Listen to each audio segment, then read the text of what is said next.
Fala, bonita, tudo bem com você? O podcast de hoje vai tratar um assunto um pouquinho delicado, que é sobre o suicídio, mas de altíssima relevância para nós que podemos talvez ajudar alguém. Vamos trazer informações aqui bastante peculiares e de altíssimo nível para ajudar essas pessoas. Como que eu posso ajudar alguém que está numa situação de suicídio? Como que eu posso prevenir essa situação? Roda a vinheta.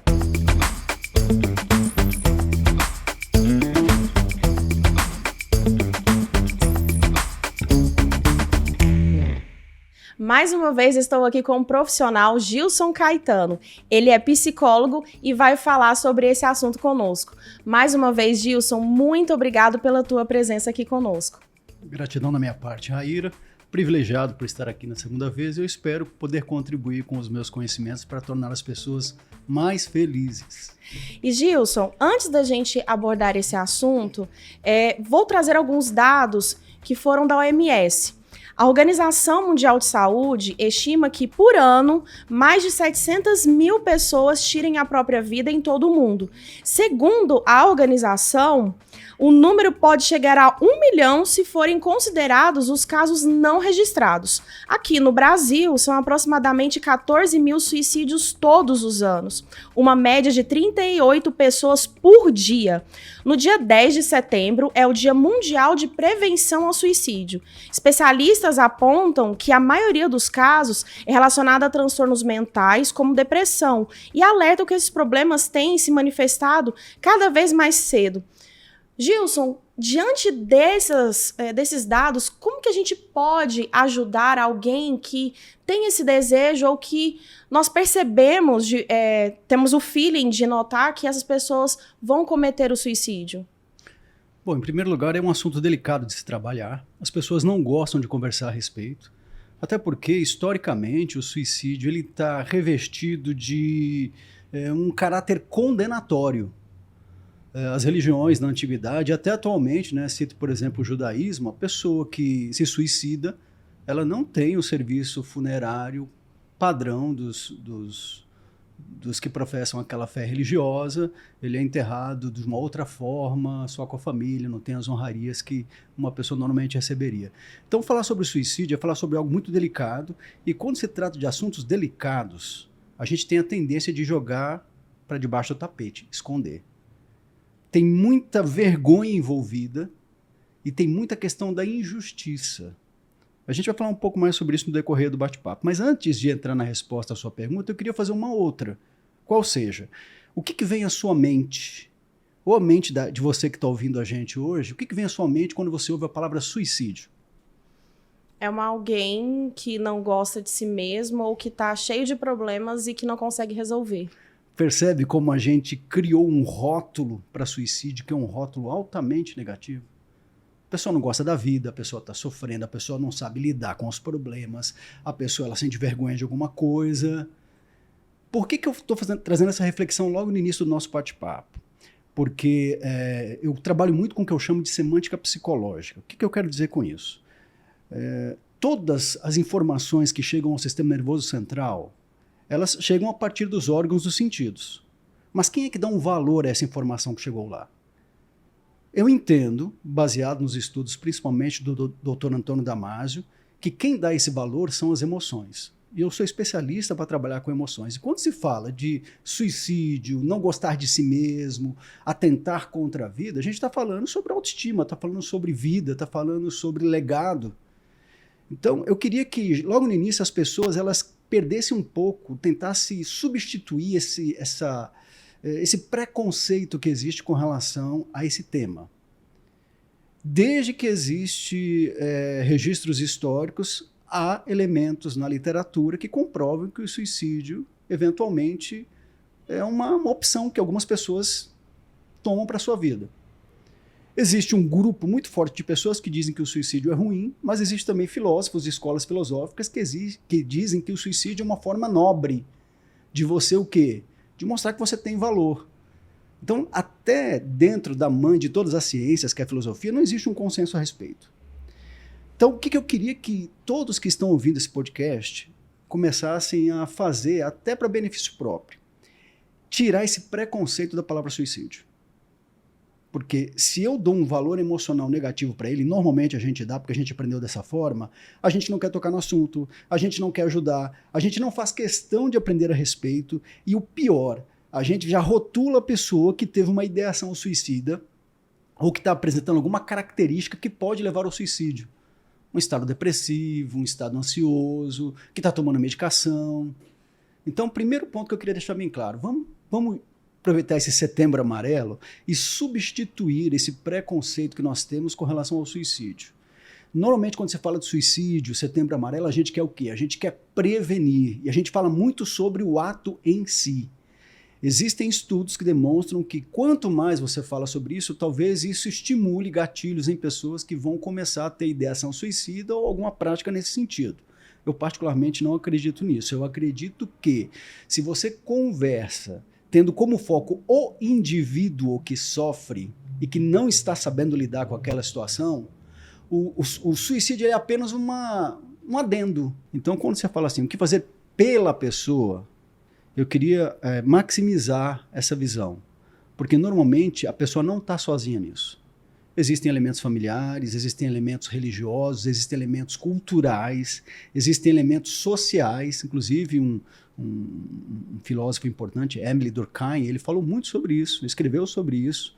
Diz que tem 3 tipos de suicídio. Tem o suicídio egoísta, em que a pessoa perde o sentido da vida e ela decide tirar a própria vida. Existe um chamado suicídio altruísta, em que você se sacrifica pelo grupo. Não, eu vou dar minha vida pela comunidade religiosa que eu acredito. Eu vou dar minha vida pelo meu filho. Eu vou pular lá dentro daquele poço de ariranhas. Vou pegar aquela criança que eu não conheço, que é um fato que aconteceu realmente em Brasília há algumas décadas aí. E tira a criança se salva, mas a pessoa dá a vida ali. E tem o terceiro tipo de suicídio, que Durkheim fala, que é o suicídio anômico, que vem de causas externas, que pode ser as mais variadas. Então, quando você fala em o que fazer para ajudar uma pessoa, eu queria que a gente ampliasse nossa visão para ajudar toda a rede que está envolvida com aquela pessoa.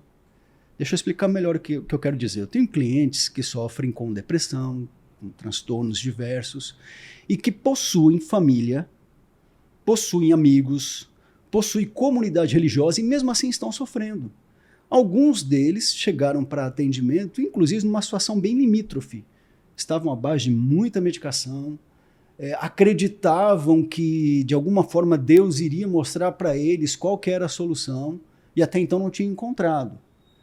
O que a gente faz? A gente trabalha com todos os elementos envolvidos, mas também com a pessoa que está sofrendo esse peso de culpa, de vergonha, seja lá qual foi a situação que motivou, para que ela possa reencontrar aquilo que dentro da teoria que eu criei, que eu chamo de teoria emocional de base medo, base amor, é o elemento fundamental para dar para a gente a segurança que a gente precisa para viver bem e feliz, independente do contexto.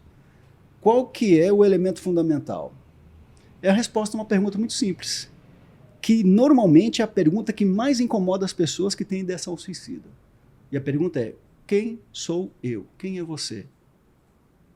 A pessoa não consegue responder essa pergunta com base na filiação, ela não consegue responder essa pergunta com base no poder socioeconômico, nos títulos que ela tem, nos relacionamentos que ela estabelece. E aí ela procura, de todas as formas, o que eu chamo de muletas emocionais, para tentar satisfazer essa necessidade humana. E quando eu falo de necessidade humana, eu estou dizendo que necessidades são essas. Primeira necessidade, aceitação. E segunda necessidade, amor incondicional. Se você não se sente amado e aceito, e você não aprende isso desde cedo, você cria uma relação de codependência com seus pais, e se em algum momento esses pais falham, e é normal que isso aconteça, né, em vários contextos, a pessoa ela acaba se perdendo, e isso começa muito cedo. E aí, na tentativa de sobreviver e responder essas duas perguntas, o que ela faz? Ela se entrega ao trabalho, ou ela se entrega a vícios os mais diversos, ou ela se entrega à religiosidade sem sentido, né? Sem essência. E quando ela caminha por um tempo nesse caminho e descobre que isso aí não consegue satisfazê-la, ela entende que a vida dela não tem sentido. Então, o principal foco do meu trabalho, eu creio que dos profissionais de psicologia ou de outras áreas que trabalham no ajudamento de pessoas que estão nessa situação, é fazer a pessoa se reconectar com a essência dela. E que essência é essa? Fazer ela enxergar, e ela tem a possibilidade de escolher, que ela é fruto do amor. Se ela acredita em Deus, do amor de Deus. Se ela acredita nos pais, e tem muitas pessoas que se suicidam e que têm, pelo menos em termos aparentes, famílias razoavelmente ajustadas. E a gente se assusta quando vê ou ouve a notícia de que essa tragédia aconteceu. E a gente fica questionando por quê, por quê, por quê? Então, o grande foco que eu penso que a gente precisa explorar, e isso vale para os pais que se preocupam muito com os filhos, isso vale para filhos que se preocupam com os pais, isso vale para amigos que se preocupam com os amigos, amigas que se preocupam com amigas, é você focar no ser humano e em quem ele é em essência. Porque a nossa tendência quando a gente vê uma pessoa sofrendo é tentar fazer o quê? Minimizar o sofrimento. Sim. Aí a gente vai nas causas do sofrimento. Sendo que, em última instância, existe um ser humano ali. E se esse ser humano não aprender, não tiver ferramentas para ele se autogerir e para ele se empoderar de quem ele realmente é, nada do que ele tentar fazer vai satisfazer essas duas necessidades. E Gilson, mesmo, por exemplo, eu estou diante de um familiar ou de um amigo. Eu não sei como, não tenho a falácia muito boa. Não consigo, não tenho eloquência nas minhas palavras e tal. Um toque, ou um abraço, ou um acolhimento e falar, eu estou aqui com você, ajudaria a essa pessoa? Eu não tenho dúvidas de que ajudaria, desde que o que estivesse automotivando você, e aí é tema para a gente ficar num outro podcast, horas conversando aqui, o que automotiva você? São aquilo que eu chamo de emoções de base medo ou base amor. Deixa eu explicar. Nós, seres humanos, somos comandados pelo nosso cérebro. Nosso cérebro é seletivo. Instintivamente, evolutivamente, nós aprendemos a depender do medo. O medo é uma emoção que ajuda a startar na nossa corrente sanguínea, na nossa biologia, um processo de sobrevivência. Então, a gente aprendeu a depender do medo. Historicamente, culturalmente, temporalmente. Quando você depende só do medo, você acaba agindo de forma instintiva por mais cultura que você tenha. E o medo ele vai cobrar um preço muito alto. Se você não aprende conscientemente a utilizar a sua capacidade emocional para viver de acordo com aquilo que eu ensino, que eu chamo de emoções de base amor, você vive como refém das emoções de base medo. Isso é fato. O que acontece quando as pessoas veem alguém querido que está com ideação suicida? Lembra daquilo que a gente conversou no início? Da semântica psicológica, do valor, do rótulo que a gente deu ao suicídio, aos suicidas e Sim. ao suicídio como um todo, que é um rótulo negativo? E aí a gente faz essa leitura rápida, tem essa percepção e pensa, puxa, estou de mãos atadas, não sei o que fazer.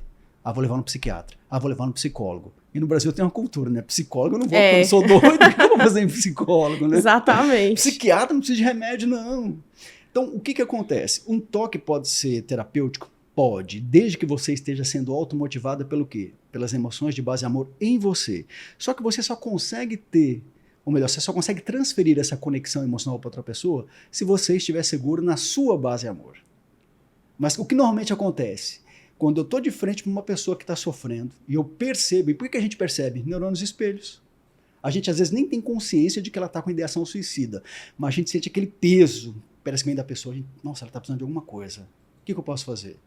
Se você se sente automotivada para tocar, para falar ou para calar e apenas estar próxima da pessoa, e o que automotiva você é a sua segurança de amor, os seus neurônios espelhos vão fazer o que com os neurônios espelhos de base medo da pessoa? Vão trazer um equilíbrio e o amor, como é uma emoção suprema, segundo a doutora Bárbara Fredrickson, o amor ele tende a substituir o quê? O medo do outro. Então, essa questão da automotivação, ela é fundamental para o quê? Para você ajudar as pessoas. Porque normalmente, quando você recebe a notícia, quando você percebe que alguém que você gosta, que você ama, está num estado depressivo, está com ideação suicida, você se fecha, porque você quer se proteger. Aí você pensa assim, não sei o que fazer. Ai, meu Deus, o que eu faço? E agora? Eu vou orar. Eu vou ligar para um psiquiatra, para um psicólogo. Vou falar para os pais.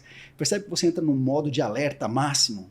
Quando você gera essas emoções em você, que tipo de emoção você está irradiando inconscientemente que vai acabar maximizando o peso daquela pessoa? Eu sou uma pessoa que está causando problema nos outros. Na verdade, a pessoa que está se sentindo depressiva ou com ideação suicida, ela já se sente o quê? Um peso. Um fardo, um peso. Ela fala, não, a melhor solução para mim é o quê? É deixar esse mundo. Olha, meus pais sofrem comigo, minha namorada, eu não consigo manter uma família, eu não consigo ser um bom exemplo para meus filhos, eu não consigo ser um bom profissional. O que eu estou fazendo nesse mundo?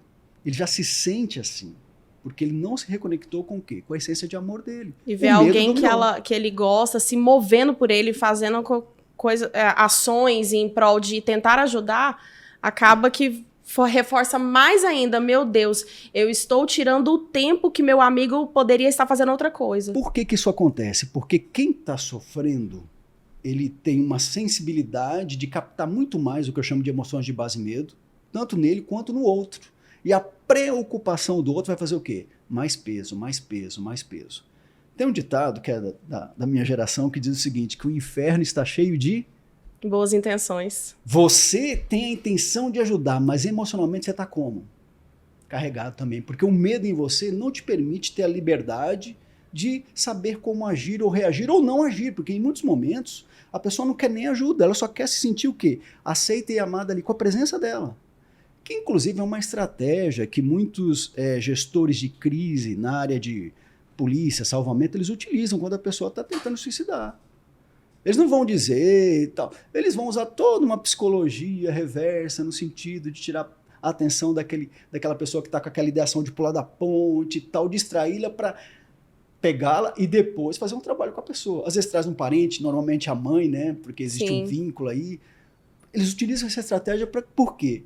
Porque eles são treinados para isso e porque no fundo, esses profissionais, eles trabalham com uma coisa que talvez falta quando a gente estuda essa questão do suicídio ou de doenças, transtornos, né, mentais e emocionais, que é a nossa conexão com a humanidade do outro.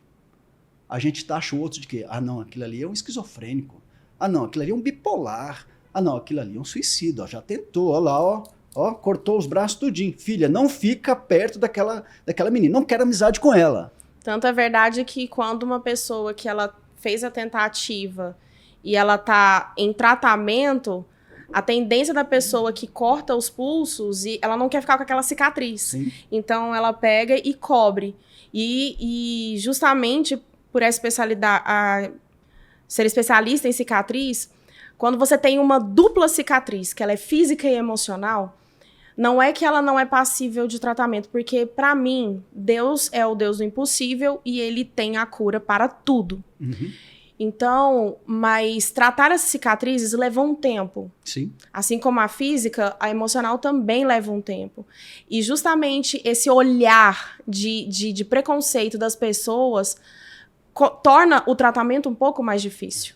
Inclusive, você tem usado termos que eu respeito, mas eu evito usar dentro da minha prática clínica. Por quê?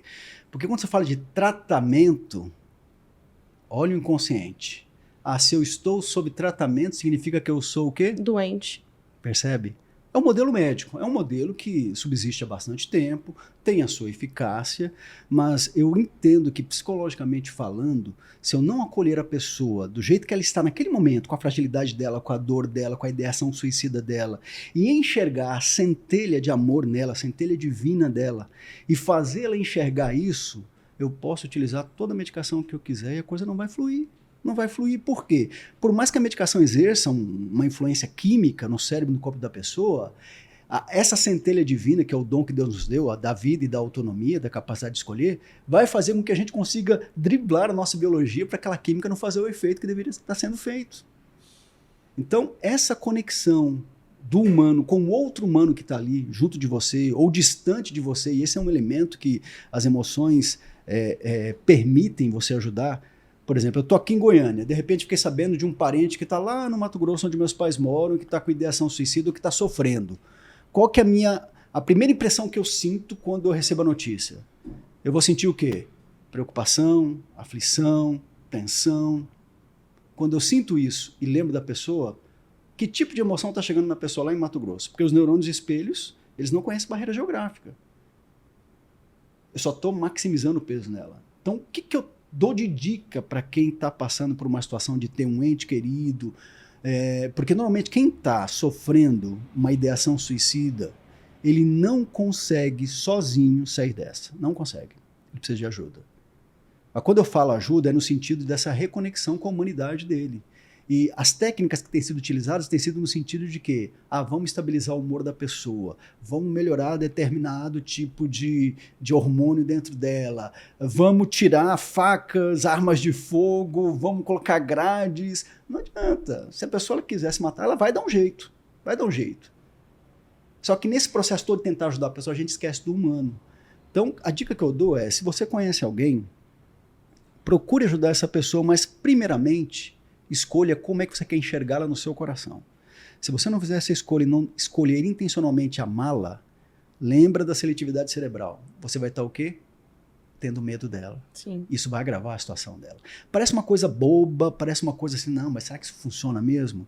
Eu tenho quase 10 anos de clínica, já vi muitos milagres acontecerem, muitos mesmo, inclusive de pessoas que estavam em situações de ideação suicida e que hoje estão vivendo uma vida muito, muito, muito feliz, que eles sequer imaginavam que seria possível.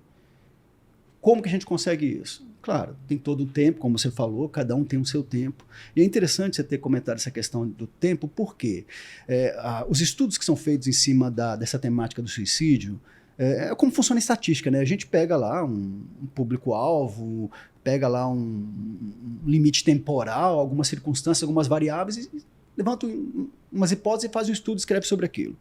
Só que quando se fala de suicídio, o suicídio tem um elemento que poucas pessoas levam em consideração. Chama-se unicidade. Cada pessoa que tira a própria vida, ela é única. E ela tem a sua história que a levou a ter aquela ideação, mas ela também tem uma forma única de ser o quê? Acolhida, amada, fortalecida e direcionada para um caminho de vida. E a gente tentar utilizar um atacadão para ajudar todo mundo, talvez não seja a melhor solução. Nisso, eu acredito que reside o medo de alguns teóricos de ficar falando demais sobre suicídio, porque isso pode estimular outras pessoas. Então, o que eu queria deixar claro nessa fala minha? O suicídio é único, porque cada ser humano é único. E se você não tiver esse olhar único sobre cada ser humano, você vai se perder. Você vai se perder e não vai conseguir ajudá-lo. Como você havia falado, Gilson, todo ser humano é único. E, assim, tem pessoas, relatos que a gente vê, só escuta a notícia, estava tudo tranquilo, de repente você, logo pela manhã, recebe a notícia que a pessoa suicidou. Uhum. Que não houve nenhum indício, não deu nenhum digamos, você não conseguiu perceber e ela foi cometer o suicídio. Outros deixam recados, sim, outros falam frases. Como que a gente consegue... seria lidar com isso? Por exemplo, eu recebo um recado de uma pessoa muito querida que ela falou que ela tá com essa tendência. Eu recebo uma carta. Sim. O ideal seria o quê? A sua pergunta é ótima, porque, contrário ao que dizia a sabedoria popular, cão que ladra não morde, ou seja, cão que late muito não morde. Quando se fala de ideação suicida ou suicídio, se você percebe qualquer indício que pode levar a isso, ou se a pessoa ela tentou ou ela escreveu alguma coisa, aí ela já está no limite dela. Então, o que tem que ser feito? Buscar urgentemente os mecanismos que o Estado oferece, né, para que haja rapidamente uma intervenção no sentido de manter essa pessoa num lugar seguro, sob supervisão médica, supervisão psicológica, porque ela está no limite dela. E o que eu disse agora há pouco, se ela decidir, ela faz loucuras, faz loucuras. Isso na época da minha faculdade, infelizmente, aconteceu.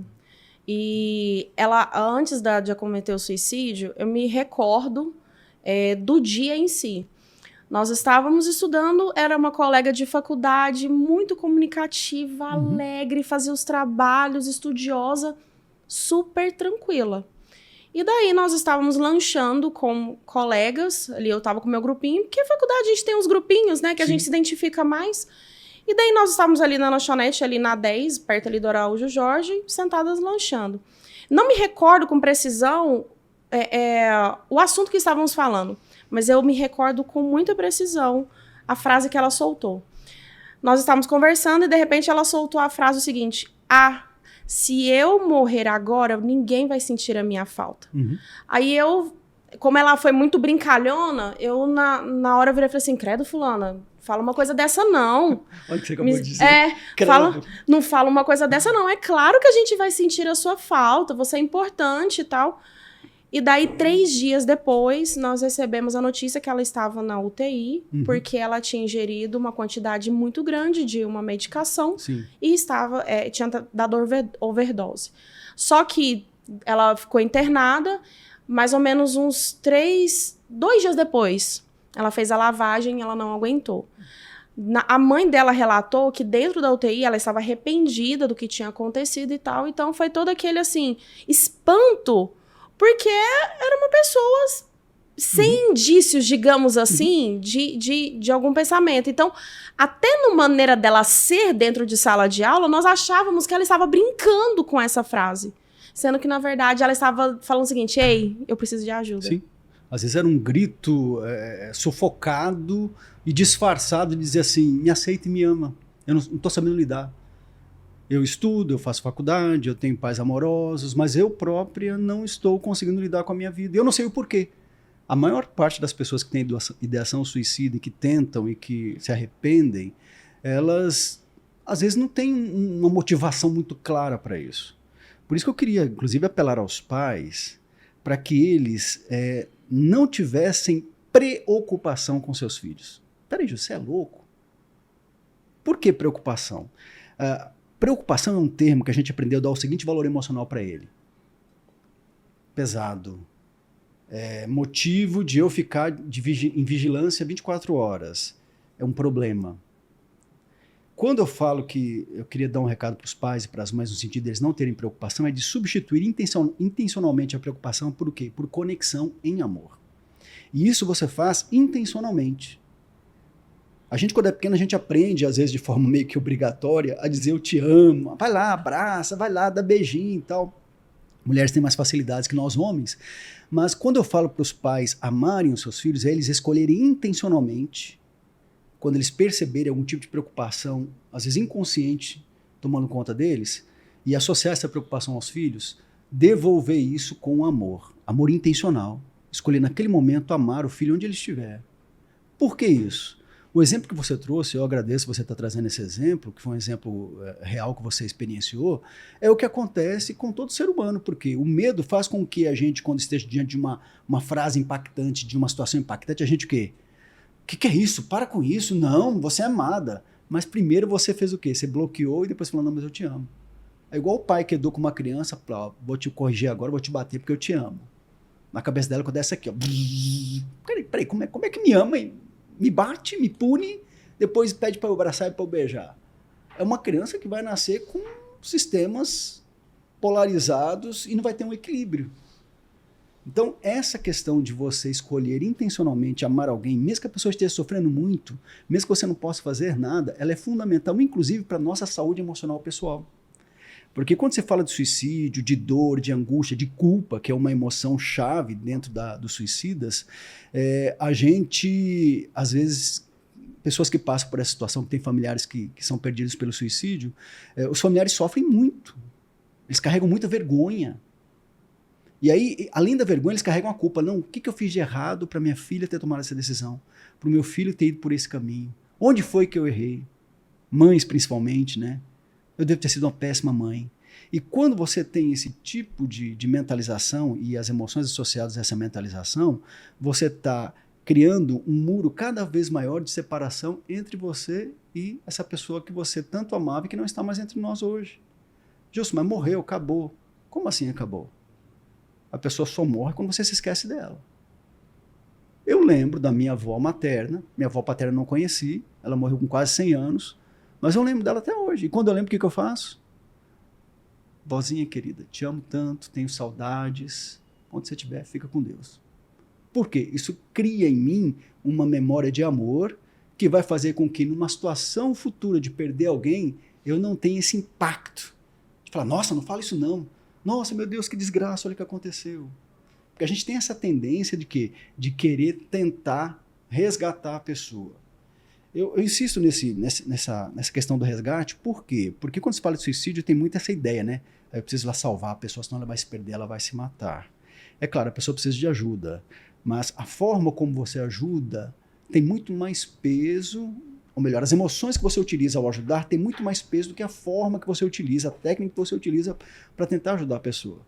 Porque se você abre uma ponte de amor e de conexão e de aceitação com ela, ela vai estar aberta para quê? Para sua técnica médica, para sua técnica psicológica, para sua técnica de apoio.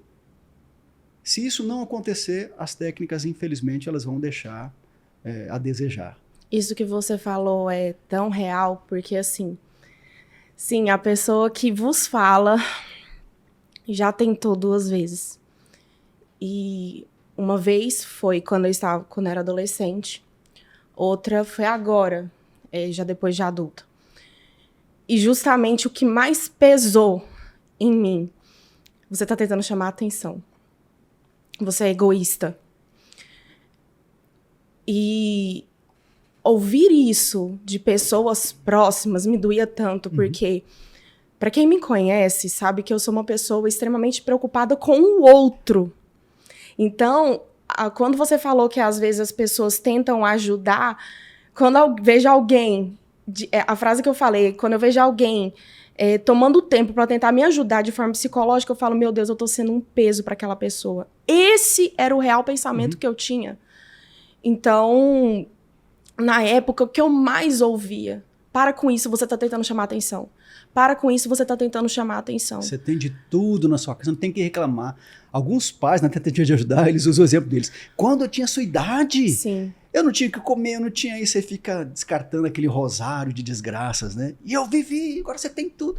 Isso só faz o quê? É como se estivesse sufocando você. Acontece que vira um nó na garganta e a gente se acha sufocado.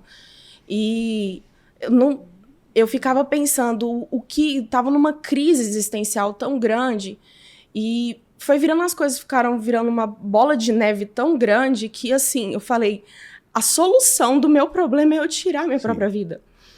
E é ruim. Nessa primeira aqui de adolescente, a chave para eu ter mudado foi pensado. Meus pais me amam, meu irmão me ama, eu tenho colegas que me amam, mas para mim, a pior solidão é justamente você estar rodeado de pessoas, mas se sentir sozinha. E depois de adulta, minha força para poder não cometer isso foi a minha filha.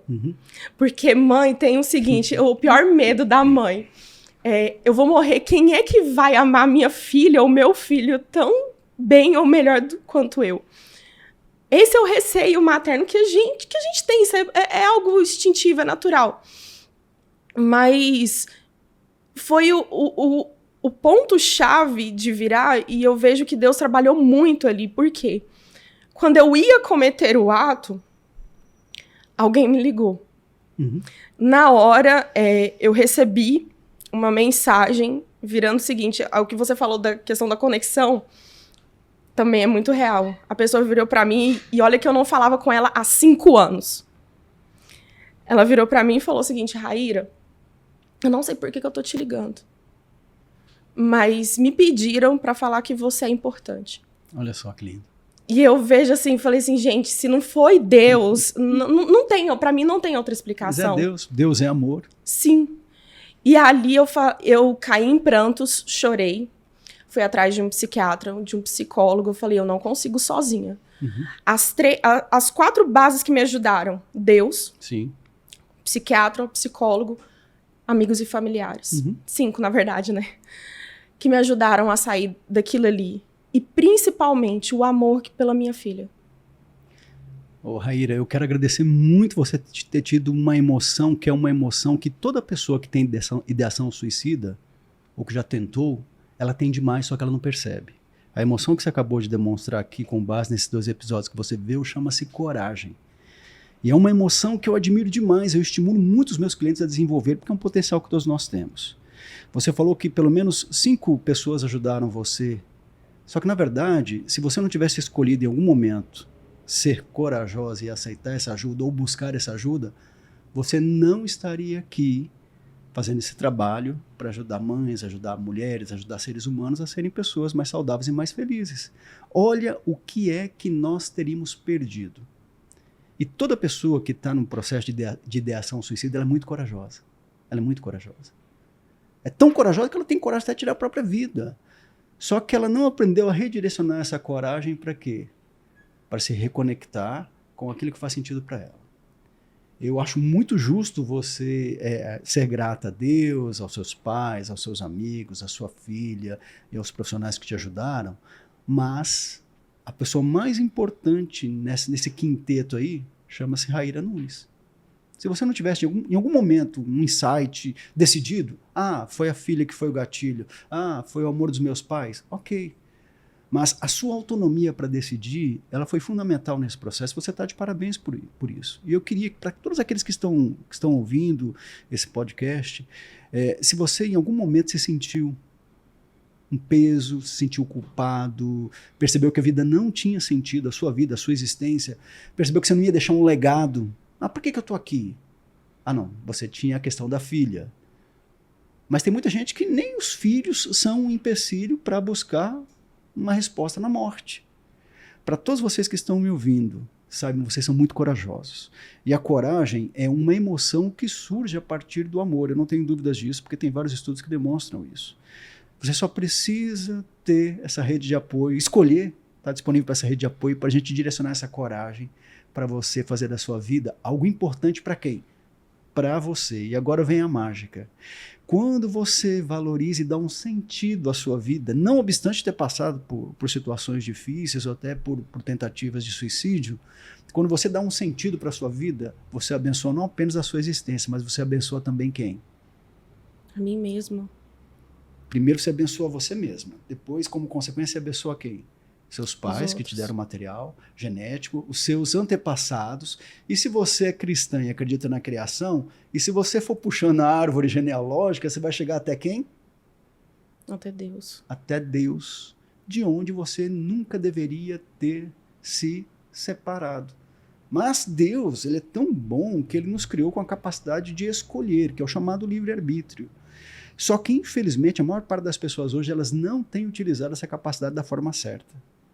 É o que eu acabei de dizer. As pessoas que têm ideação suicida, elas são extremamente corajosas, mas estão usando a coragem dentro de um contexto e numa intensidade que não vai fazer bem para ela, nem para os pais dela, nem para os filhos, se ele os tiver, nem para os antepassados e muito menos para Deus. Que Deus é esse que sente prazer em te dar a vida, a unicidade, e depois você pega isso, não quero esse presente de Deus, não é bom. Deus não se sente feliz com isso. Deus se sente feliz quando? Quando a gente consegue se reconectar e dar um sentido para a vida. E por que eu estou falando muito de sentido para a vida? Porque quando se fala de suicídio, o nosso foco vai sempre para o quê? Morte, morte, morte. Vamos evitar a morte, vamos evitar... Não, vamos mudar um pouquinho? Vamos privilegiar a vida? E a vida, ela acontece quando? No agora. E esse é um gatilho, um detalhe que às vezes as pessoas muito bem intencionadas que vão trabalhar com pessoas que tiveram ideação suicida me deixam um pouco desconfortável. Que elas querem escarafunchar o passado para entender a lógica por trás do que levou a pessoa a agir. Só que fazendo isso, nossa, é terrível. Na hora que você vai reverter o passado, dispara altos gatilhos que acabam até você retornando àquela vontade. Ótimo você estar compartilhando isso com a gente. Por quê?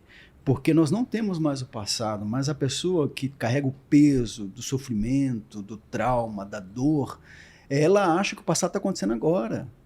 E emocionalmente isso funciona assim. Se você fechar os olhos e tiver uma lembrança mais gostosa da sua vida, você vai sorrir sem perceber. Sim. É automático. Se você se lembrar da experiência mais terrível, você vai se fechar. Seu corpo vai entrar num processo de luta e fuga. Nós fomos criados dessa forma. Então, se você, como profissional ou como familiar, quer ajudar alguém, foque no agora dessa pessoa.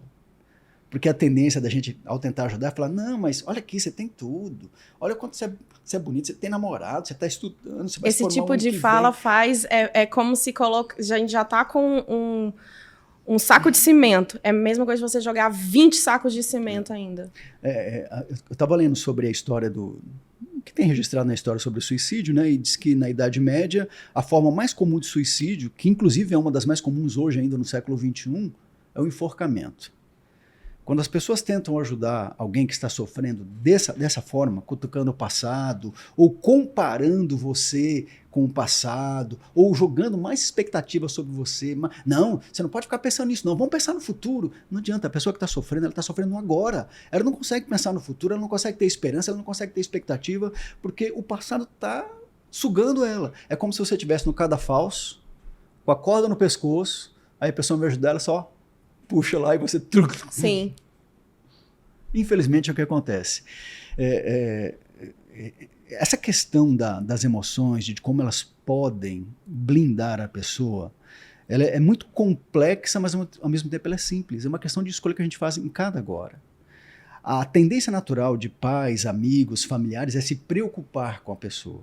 Aí você fala assim, Justo, não quer dizer que eu não tenho que me preocupar? Não, você vai substituir a preocupação pelo quê? Por conexão. É diferente. É diferente. Essa pessoa que estava há muito tempo sem conversar com você, por algum motivo ela se conectou com você e ela agiu com base no quê? No agora. Falou, olha, eu não sei porquê, mas eu queria dizer que você é muito importante. Pronto, é o que você precisava. Então, o que aconteceu com você, o que acontece com muita gente, é que não existe uma fórmula pronta. É por isso que talvez os governos, o poder público, ele não acha um modelo que sirva para todos, porque não existe esse modelo. É um modelo, vamos dizer que é um modelo personalizado. Sim. Cada pessoa age de um jeito, pensa de uma forma. E uma das coisas que a gente, que até queria até abrir, é que quem está próximo... por que, vamos supor que acontece da fatalidade da pessoa ir adiante com o propósito do suicídio? Ninguém é culpado. Uhum. Porque o pensamento que a gente mais tem é justamente de não dar preocupação para ninguém. E quando a pessoa vira e fala para você, você vai deixar esse fulano preocupado, a sensação é o seguinte, eu realmente preciso sair desse mundo. Você está sendo injusta, você está sendo egoísta, a Sim. pessoa vem tentando ajudar, que ela pensa assim, não, eu vou dar uma cutucada, vou dar um choque de realidade na pessoa, porque aí ela vai virar essa chave. Sim. Não vai virar, ela só vai... Uma das coisas que falavam para mim, você não pensa na sua mãe, você não pensa no seu pai, sendo que é o contrário. Naquele momento, eu estava pensando tanto nos meus familiares, tanto em mim, tanto na minha filha, que eu virava e eu achava conexões para poder o seguinte, não, se eu tava fazendo, olha só como que meu pensamento chegava, se eu falecer, como que será que eu fazia conjecturas de como poderia, se eu não existisse, o que iria acontecer? Isso aqui vai ficar bem, isso aqui não vai ficar, Sofia vai ficar com a minha mãe, vai ficar com meu pai e tal, vai dar tudo organizado e tal, papapá. Então eu já tava fazendo o planejamento da minha não existência ali. E a maior preocupação, muitas vezes, das pessoas que estão ao redor é por que você está tendo esse pensamento? Você tem tudo, você tem isso. E o que eu percebi como profissional é que o suicídio ele não escolhe classe social. Não tem classe social, não importa se você é rico, se é pobre, se é de classe média, não importa. Ele não tem um padrão para você seguir. O pensamento que você falou, ele é muito real, é do agora. É do agora, não é preocupação do futuro, não é preocupação do passado, não é isso. E uma das coisas é que não tem ninguém que é culpado. Sim. Ninguém é culpado por eu estar ali. Qual que é o principal culpado do meu desejo? É eu. Daquele sentir errado, eu senti? Não, de forma alguma. Você precisa ter as emoções, seja de tristeza, de alegria, todas. O que eu coloco como chave é elas não dominarem. Nem a racionalidade pode dominar a pessoa e nem as emoções dominar a pessoa. Equilíbrio. Sim. Encontrar o equilíbrio, encontrar amor em tudo aquilo que você faz, para mim é um sucesso. E uma das coisas que eu percebi ter a coragem de estar aqui, até muitas vezes me expondo em alguns podcasts, é justamente a minha vontade em ajudar. E o fato de você se expor, a gente tem uma conotação negativa de exposição. Mas eu quero que você vire isso, por quê? Porque quem gosta de quem você é, se você gosta de quem você é, você não tem do que se esconder. É aquele famoso ditado antigo que diz assim, a minha vida é um livro aberto, e é mesmo. Agora, por que não? Isso é muito comum, né, no meio religioso. Não, Sábado eu vou para a igreja, domingo eu vou para a igreja, então eu coloco minha melhor beca, eu coloco a minha Bíblia, A eu viver coloco de aparências. máscara de cristão e eu vou para a igreja. Mas depois eu volto por segunda a sexta e aí tá tudo bem, eu volto a ser quem eu era. Não, quando você realmente passa por essas situações e dá um sentido para sua vida, você vê que você pode se expor sem medo de ser feliz, sem medo de ser criticado, sem medo de sentir culpa. Agora, o que você acabou de falar, tem tanta lição no que você acabou de dizer. Por exemplo, eu ensino que se a gente não aprende a administrar as emoções em nosso benefício, ela vai trabalhar puxando o nosso freio de mão na tentativa de nos ajudar, ou seja, ela vai nos auto-sabotar. Quando a pessoa está sofrendo e está tendo tendência, ideação suicida, a técnica que nós mais gostamos de utilizar é o quê? É a racionalização. Peraí, senta aqui. Vamos ver, olha a sua vida, olha o seu futuro, olha seus pais. Não adianta, não entra. Só faz o quê? Emocionalmente se sentir mais fragilizado, mais culpado, mais sem valor. E isso só fomenta, ou seja, aumenta o desejo de quê? De colocar um ponto final nessa história. Eu tenho um autor que, inclusive, eu utilizo muito da teoria dele para embasar a técnica que eu utilizo com os meus clientes. O nome dele é Viktor Frankl. Ele é um médico, psiquiatra e psicólogo da Escola de Viena, na Áustria, e ele tem uma história muito interessante. Por quê? Por ter ascendência judaica, ele acabou sendo levado para os campos de concentração, onde ele ficou 3 anos no campo de concentração, passou por 4 campos de concentração no norte da Europa, 2 dos mais terríveis, inclusive de Auschwitz. Nossa. E ele conseguiu sobreviver. E ao sair de lá, quando ele chegou lá, ele já tinha a formação dele na medicina, tudo. Quando ele saiu de lá, ele criou uma teoria psicológica chamada logoterapia. É a terapia do sentido. Inclusive, fica como sugestão para quem quiser ler qualquer livro dele que você quiser. Eu tenho 5 livros em casa dele. Qualquer livro que você achar dele e quiser ler, leia. Mas se quiser começar pelo livro chamado Em Busca de Sentido, que foi um livro que ele esquematizou durante esses 3 anos em que ele esteve no campo de concentração, e logo depois que ocorreu a libertação, ele em poucas horas escreveu esse livro. É uma sugestão. O que essa pessoa fantástica fala? Ele viveu 92 anos. Viveu muito tempo para quem passou por tanto sofrimento. Com certeza. Ele fala uma coisa que às vezes as pessoas que estão sofrendo não entendem. Elas acham que no mundo só elas sofrem. A cruz dela é mais pesada do que a de todos. E, infelizmente, as mídias sociais, elas passam uma imagem o quê? Romantizada, idealizada, bela, floreada, óculos cor-de-rosa, não vou nem falar de Poliana, vou falar de Barbie, né? Porque é Barbie que tá na moda aí. Ah, não, a vida é muito boa. Você olha os seus amigos, tá todo mundo viajando, comendo nos melhores restaurantes e fazendo as coisas que você gostaria de fazer, que você não tem dinheiro, não tem tempo. Só piora. Aí você pensa, nossa, minha vida é uma merda. Sim. Então não tem, isso vai só afundando. O que Viktor Frankl fala? Ele tem muitas lições fantásticas. Ele diz que o sofrimento é inerente à condição humana. A dor, ela vem para todos. Tragédias acontecem a todo momento, em todos os lugares, e não escolhe perfil. Você não viu recentemente, sábado passado, né? 4, 5 pescadores, inclusive da região de Uruaçu, onde moram familiares meus, entraram no avião, trocaram de avião, pegaram outro avião, quando iam pousando já estava pousando, iam pescar, pesca esportiva, divertir, perderam a vida. Então, o que o Viktor Frankl fala? A gente não tem como se blindar da dor, do sofrimento, da tragédia, mas a gente pode escolher o que fazer com aquilo tudo no agora que a gente tem. E a cada agora dele no campo de concentração, ele escolheu o quê? Viver. É uma escolha. Ela é emocional, mas ela é racional também. O que motivava ele? Tinha uma série de gatilhos que funcionaram para ele. E você precisa descobrir os gatilhos que funcionam para você. Se você não consegue descobrir, tem que pedir ajuda. E eu estava lendo ontem ainda um outro livro dele, e tem uma frase que eu achei bacana, eu vou fazer questão de ler. Ele diz assim, ó, o suicídio é uma tentativa de sofrer menos com a morte. Ocorre que, se você sente que sua vida não vale nada, a sua morte também nada valerá. Nossa, hein? Profundo. É profundo, é lógico, só que é racional. Sim. Para nós que estamos relativamente saudáveis, porque não existe esse conceito de saúde, ninguém, de médico louco, todo mundo tem um pouco. Né? Então, esse negócio de saúde integral, isso aí é um ideal que colocaram e que não está muito conectado com a realidade. Então, todo mundo tem o seu quê de ideação suicida, de loucura, de esquizofrenia, e está tudo bem. Tem os momentos, né?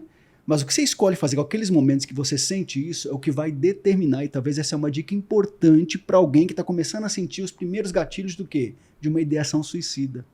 Porque o que acontece com o suicida é o que acontece com toda pessoa que alimenta o quê? Uma crença, um pensamento.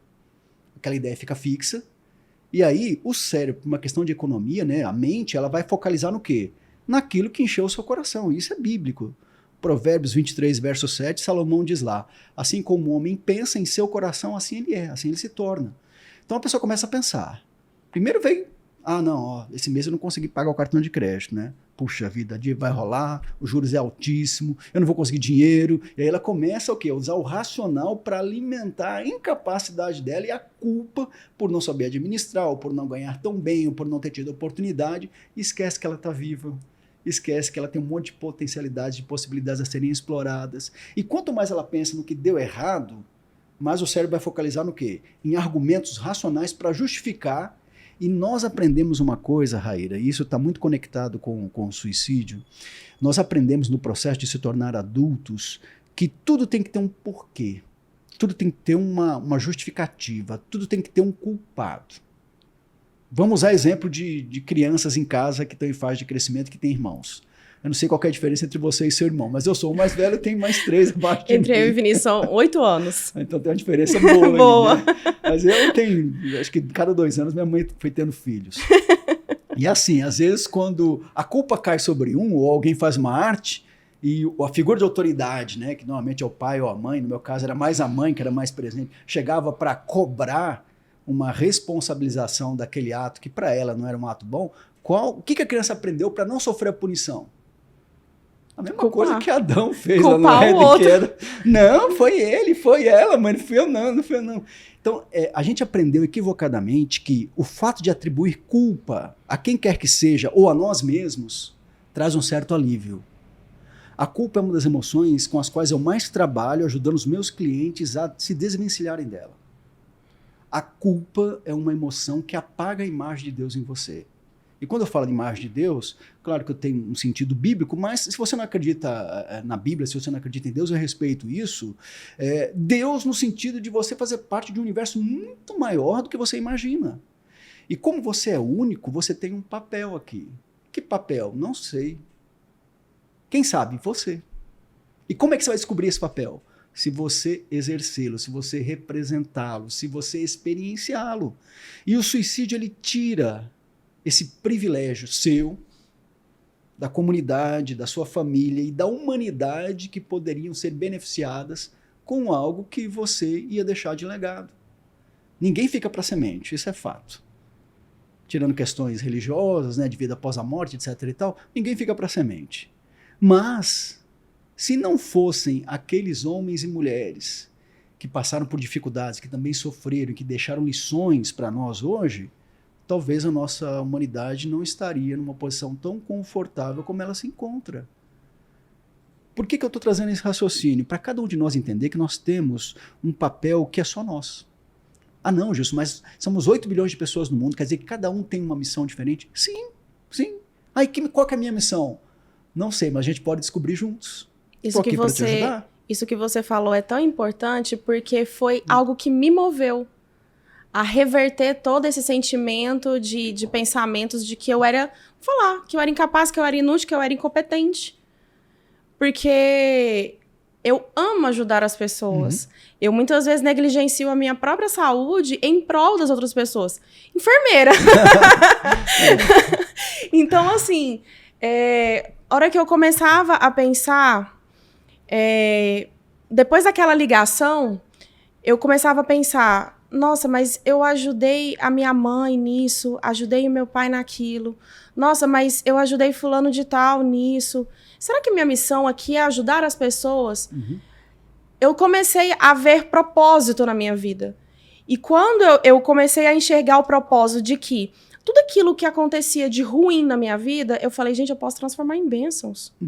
Eu posso escolher pegar as coisas ruins da minha vida, seja algum luto que eu passei, ou algum problema que eu tive, um relacionamento que eu tive, eu posso ajudar outras pessoas a sair. Se eu conseguir sair disso, eu posso fazer com que isso seja benéfico para outra pessoa que não está enxergando exatamente esse propósito. Então, eu abro aqui para você que está assistindo e que está com esse sentimento de que você não tem propósito, eu quero dizer para você que você é importante, que você não está aqui nesse mundo sem propósito algum, que você não tem missão. Você precisa encontrar, sim. Existem pessoas que podem te ajudar, que são os psiquiatras e os psicólogos. São profissionais altamente capacitados que podem te ajudar a enxergar o propósito que você pode ter aqui nessa vida. Deus também te ajuda e muito, porque eu sei que ao você entrar dentro do seu quarto, ao você entrar em algum cômodo e que você se sentir sozinho, pode ter certeza que nesse momento, se você tem fé, Deus está ali do seu lado te abraçando. Deus está ali te carregando no colo e dizendo que o quanto você é importante, que a sua vida vale e o quanto você é muito amado por Ele. Ele não te abandona e nunca vai te abandonar. E se você tem amor por alguém ou por qualquer outra pessoa, saiba que você faz falta sim. Que a sua existência, ela tem um significado nessa terra. Eu não sei se você acredita em Deus ou se você tem fé, mas se você tem fé em alguma coisa, saiba que essa fé vai te mover a ter uma vida de qualidade, te mover a sair dessa situação. Você é capaz. Você tem um propósito, sim. Saiba que você é muito amado, saiba que você é muito importante. Fixe isso no seu coração e fixe isso na sua cabeça. Você tem validade, sim. Você é valioso, sim. Você é valiosa, sim. Você é importante. Bacana. Eu queria fazer uma reflexão aqui no sentido de que a gente tende a rotular pessoas que sofrem depressivos, pessoas que apresentam transtornos mentais, pessoas que tiveram ideação suicida como se fossem seres humanos menos capazes do que nós que vivemos na média. Deixa eu dizer uma coisa para você que ainda pensa assim, quem vive na média é medíocre. Deus não te criou para viver na média. Deus te criou para viver a sua vida. A sua vida. Um dos grandes problemas que tem levado as pessoas a desenvolverem os transtornos psicológicos que a gente vê aí diariamente, é porque a gente começa a nossa existência querendo satisfazer as expectativas que os outros impõem sobre nós. E às vezes eles fazem isso não é porque queiram mal a nós, eles querem que nós sejamos melhores. Os pais, por exemplo, né? Não, eu não quero que meu filho, que minha filha sofra o que eu passei. Eu não quero que ela passe o que eu passei. Eu quero que ela tenha uma vida muito mais feliz que a minha. É o instinto de proteção. Né? E esse instinto de proteção, emocionalmente falando, ele acaba colocando um peso de responsabilidade que a criança ela não tem maturidade para administrar, mas como as principais experiências que a gente grava no nosso cérebro tem a ver com a infância, a gente vai carregando isso para a vida adulta. É por isso que, infelizmente, hoje, cada vez mais juvenis estão se suicidando. Isso que você falou é tão importante com relação à criança, me lembrou agora um episódio bem curto da Sofia. Ela chegou uma vez para mim chorando, mamãe, fulano não quer ser meu amiguinho, fulano não quer ser meu amiguinho. Eu falei assim, por quê, filha? Não sei, mamãe, eu quero ser... Chorando por não ter sido aceita ali. Eu falei assim, filha, não tem problema se não querem ser um amigo. Faz amiguinhos. Você é importante. Olha o tanto que você é linda. Olha o tanto que você é amada. A mamãe é sua amiga. Deus é seu amigo. O vovô, a vovó, o titio é seu amigo. Não precisa ficar desse jeito. Ela conseguiu lidar com essa frustração, aí quando chegou no outro dia, criança, chegou no outro dia, mamãe, eu perguntei pra ela, falei assim, mamãe, fulano, filha, conseguiu ser seu amiguinho? Mamãe, eu fiz novos amigos agora. Na idade dela, agora eu consigo fazer novos amigos, e não tem problema se ele não quer ser meu amigo, não, ele quer ser amigo de outra pessoa, não tem problema ele ser meu amigo. Aí eu falei, mas você vai fazer um mal pra ele? Você não vai... Não, mamãe, eu gosto dele do mesmo jeito. Ótimo. E ela lidou muito bem com essa situação, com a frustração em não ser aceita ali. O que você está falando é muito interessante porque eu tenho muitos pais que vêm procurar o meu apoio no sentido de ajudar os filhos, principalmente na adolescência, né? Sim. Que tem também um monte de preconceito com relação à adolescência. E quando eles começam a verbalizar comigo qualquer preocupação deles, eu falo, mãezinha, paizinho, que tal você começar o atendimento antes? Por quê? Porque se o pai e a mãe estiverem bem emocionalmente, os nossos filhos, eles têm condições de nos ensinar lições muito mais valiosas do que nós, enquanto sábios, pais, podemos ensinar para eles. A gente aprende todo dia com eles. Sim, e eles têm uma sensibilidade de não levar culpa, de não levar para o lado negativo, de não somatizar isso, que é fantástico e que vai perdendo por conta do quê? Das expectativas que são impostas sobre ele. Você falou sobre Deus, família. A gente associa a essas figuras de autoridade uma série de elementos que talvez podem ajudar, mas em alguns casos podem sobrecarregar a gente. Por isso que é fundamental você dar um novo sentido, não apenas para a sua vida, mas para quem é Deus na sua vida, se você acredita nele.